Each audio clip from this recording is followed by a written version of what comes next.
Banshee. A banshee woman of the fairy mound or fairy woman is a female spirit in Irish folklore who heralds the death of a family member, usually by wailing, shrieking, or keening. Her name is connected to the mythologically important tumuli or mounds that dot the Irish countryside, which are known as síde, singular síde in Old Irish. Appearance. Apparently, in terms of clothing, she either wears a grey, hooded cloak or a grave robe meant for the unshriven dead, those who have died without being absolved of their sins.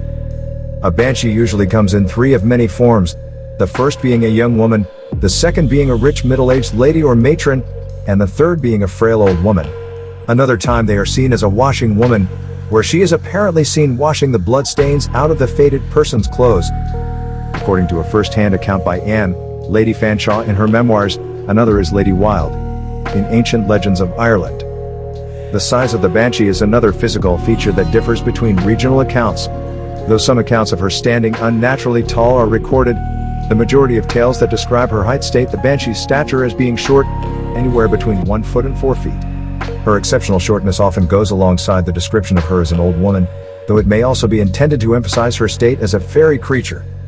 In O'Brien's Irish-English Dictionary, the entry for SDH Brock states, "Hence means pluralness, she fairies or women fairies, credulously supposed by the common people to be so affected by certain families that they are heard to sing mournful lamentations about their houses by night, whenever any of the family labors under a sickness which is to end by death, but no families which are not of ancient and noble stock are believed to be honored with this fairy privilege." Sometimes the banshee assumes the form of some sweet-singing virgin of the family who died young and has been given the mission by the invisible powers to become the harbinger of coming doom to her mortal kindred.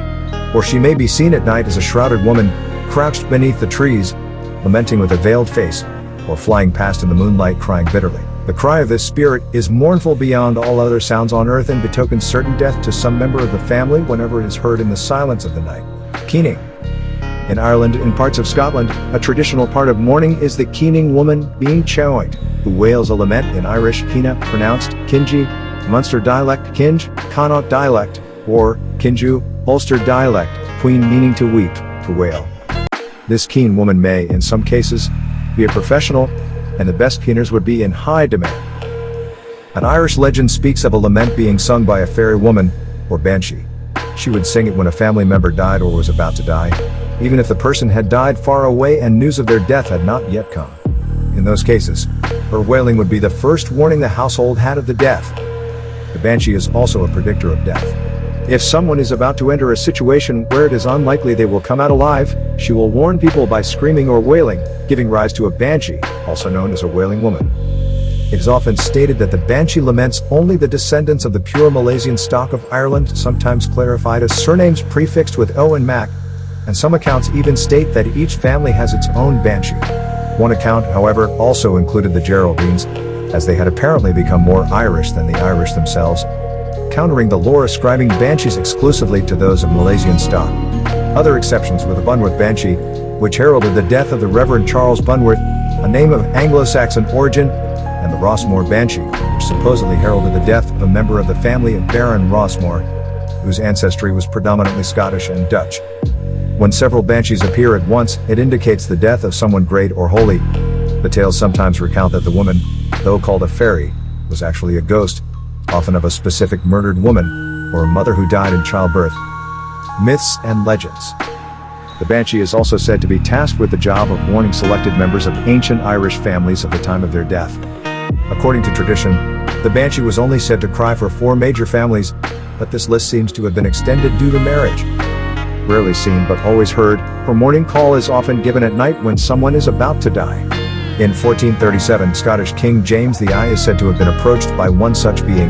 There have been numerous reports of the same thing happening to members of the royal court and other high-profile members of Irish society. The quality of her voice varies from region to region. Some describe it as low and pleasant, which can be used to comfort people or generally just to make them feel good, and others as a mix of the wail of a woman and the moan of an owl, which can hypnotize many. Some also take to singing songs to do the work, and put power into it without changing the sound. Banshees also appear in places where there is great sorrow and pain. When several banshees appear at once, it is said that a great or holy person has died.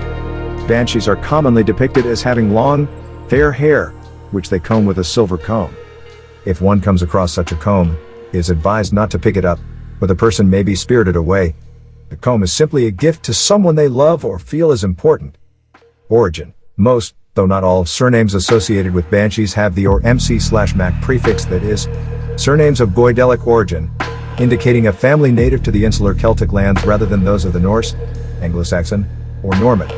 Accounts reach as far back as 1380 to the publication of the Catherine III Helphay, Triumphs of Torluf, by Sean MacGrath. Mentions of banshees can also be found in Norman literature of that time. The Uabrian banshee is thought to be named Abel, and was the ruler of 25 other banshees who would always be in her attendance. It is possible that this particular story is the source of the idea that the wailing of numerous banshees signifies the death of a great person. This is a common misunderstanding. In some parts of Leinster, she is referred to as the Bean Choint, keening woman, whose wail can be so piercing that it shatters glass. In Scottish folklore, a similar creature is known as the Bean Nye, or Ban Night Jane, little washerwoman, or Naive Na Hot, little washer at the ford, and is seen washing the bloodstained clothes or armor of those who are about to die. In Welsh folklore, a similar creature is known as the Síde.